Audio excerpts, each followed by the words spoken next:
I was selling tapes on the beach in Goa like 28 years ago. And at that time, electronic music in the UK, I was going to clubs and I was partying. I was listening to that kind of music, and I came to Goa and I saw that people were buying tapes. So I was like, I can do this. I came back the next year and I just was making my own compilations.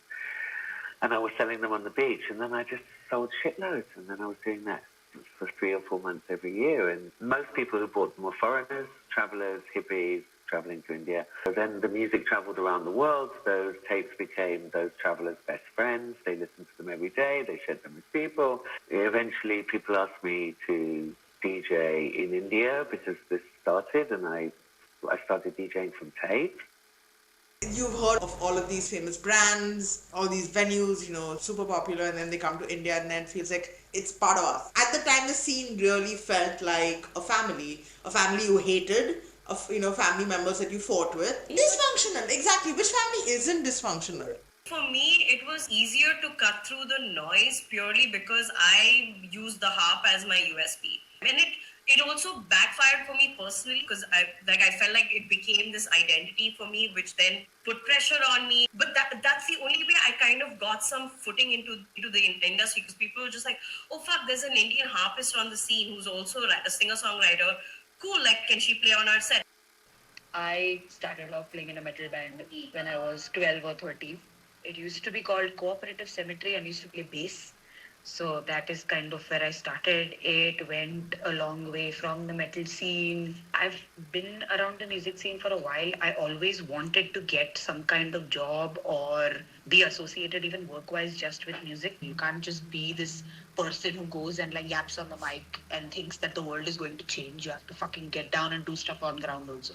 While women has been doing activities like that, we did some sanitary education to some gao in Vasai.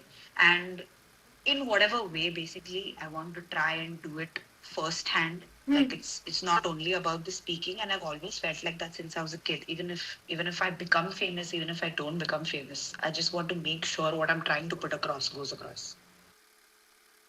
I used to be a professional dancer. At a very crucial point in my career, I had a really bad accident and I couldn't dance, so I had to literally change my life plan. I knew someone who ran a radio production company. I started working there and I kind of became a radio producer. And then a very exciting new magazine came to India for the very first time called Rolling Stone. And they needed someone to run their website, and I was like, Rolling Stone, oh my god, that's insane. Because it used to be that, right? It had a standard. Very few music journalists in the country at that point. When I started in 2000, there were maybe 3 in Bombay, 7 across the country. Unless it was a Hindi film music launch, soon after it launched, the only way to get to readers seemed to be to put international bands on the cover. And I had a big issue with that. I felt that the more Indian bands you put, they are going to feel empowered and emboldened to be able to make better music. So that was a struggle initially. I ended up leaving in less than a year. At the time, I was like spending a lot of time with the Medusa boys. Just in passing, Rakshit, who was the lead singer, he's like, why don't you just fucking manage us? And I was like, I don't think that's a bad idea. So I left my job and started doing that full time. I was like working in IIT Bombay before that time. Also, I was very, very keen to learn an instrument, but I never got a chance. Then I went to Hyderabad. That's when all of this rap thing started, because I was living alone, doing everything in my own ways and blah, blah, blah. So I used to write. I started resonating it with music, and I came across a lot of bands in Bombay, a lot of crews in Bombay and everything. So I quit my job, came to Bombay, and full on started.